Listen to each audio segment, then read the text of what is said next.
Halo semuanya, perkenalkan nama saya Syakila Putri Nurjana dengan NIM 23100117. Jadi hari ini saya akan membuat video mengenai disiplin kelas untuk tugas UAS mata kuliah manajemen kelas dengan dosen pengampu Ibu Yurianti Yuli Satriani, SPDI MPD. Simak ya videonya. Artian disiplin kelas. Disiplin berasal dari bahasa Latin yaitu disciplina yang berarti menggambarkan tentang belajar dan mengajar. Kata ini merujuk pada istilah display yang memiliki makna mengikuti orang belajar di bawah pengawasan seseorang pemimpin yang dimaksud adalah seorang guru.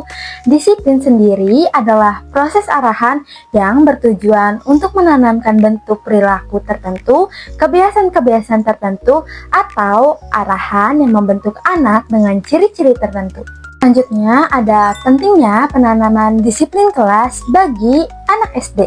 Jadi bagi para siswa, apabila disiplin dikembangkan dan diterapkan dengan baik, konsisten dan konsekuen akan berdampak positif bagi kehidupan dan perilaku siswa. Disiplin dapat mendorong siswa belajar secara konkret dan praktis tentang hal-hal positif dan menjauhi hal-hal yang negatif. Disiplin siswa akan terlihat dari kepatuhannya dan ketaatannya dalam mematuhi peraturan sekolah. Yang pertama yaitu kegiatan rutin sekolah. Secara sederhana, kegiatan rutin dapat diartikan sebagai kegiatan yang menjadi rutinitas sehari-hari di sekolah. Kegiatan rutin tidak selalu terjadi setiap hari, namun bersifat terjadwal dan dilaksanakan secara terus-menerus. Yang kedua yaitu ada kegiatan sekolah.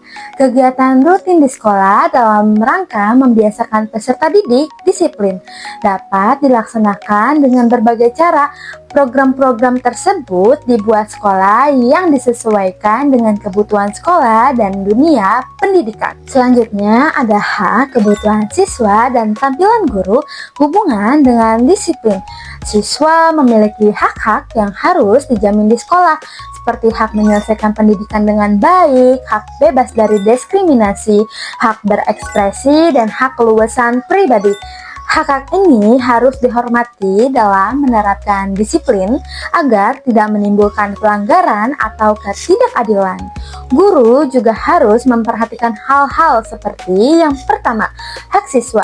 Siswa berhak mendapatkan pendidikan yang layak. Siswa berhak menyampaikan pendapat dan siswa berhak berekspresi. Yang kedua, ada kebutuhan siswa. Guru harus memperhatikan kebutuhan siswa, termasuk siswa dengan kebutuhan khusus, seperti siswa dengan disabilitas. Siswa juga harus diperhatikan dalam merancang sistem disiplin kelas agar sesuai dan adil bagi semua siswa. Yang ketiga, ada peran guru. Guru berperan sebagai teladan yang baik. Guru juga harus menampilkan sikap disiplin yang konsisten dan menjadi teladan bagi siswa. Keteladanan guru dalam mematuhi aturan dan menunjukkan perilaku tata tertib sangat mempengaruhi kedisiplinan bagi siswa. Selanjutnya ada strategi penanaman disiplin kelas. Disiplin kelas harus memiliki strategi-strategi agar semua berjalan dengan baik dan lancar. Strategi tersebut antara lain yaitu yang pertama, menciptakan lingkungan kelas yang positif.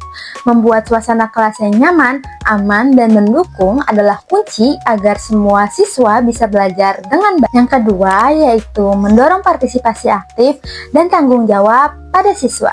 Jadi, agar suasana kelas hidup dan aktif, murid diajak untuk berpartisipasi aktif. Misalnya, sering bertanya, menjawab, dan berdiskusi. Belajar tanggung jawab, misalnya menyelesaikan tugas tepat waktu. Jadi, disiplin bukan hanya soal tentang taat aturan, tapi juga kesadaran diri untuk bertanggung jawab atas apa yang dilakukan. Selanjutnya, ada hubungan pengelolaan kelas dengan kedisiplinan. Pengelolaan kelas artinya cara guru mengatur suasana kelas, aturan, dan aktivitas belajar. Jadi, kalau guru pandai mengatur kelas, murid jadi lebih disiplin, suasana belajar pun jadi tenang dan tertib. Tapi sebaliknya, kalau pengelolaan kelas buruk, murid jadi sering melanggar aturan. Kegiatan belajar pun jadi kacau. Jadi, pengelolaan kelas dan kedisiplinan itu saling berkaitan. Kalau cara mengatur kelas baik, murid juga lebih mudah tertib. Dengan cara menerapkan strategi hubungan antara pengelolaan kelas dengan kedisiplinan kelas, guru dapat menciptakan lingkungan belajar yang mendukung kedisiplinan. Selanjutnya, ada faktor-faktor yang mempengaruhi strategi penanaman disiplin kelas. Faktor-faktor yang mempengaruhi strategi penanaman disiplin kelas adalah kondisi internal dan kondisi eksternal yang mempengaruhi keberhasilan penerapan disiplin kelas.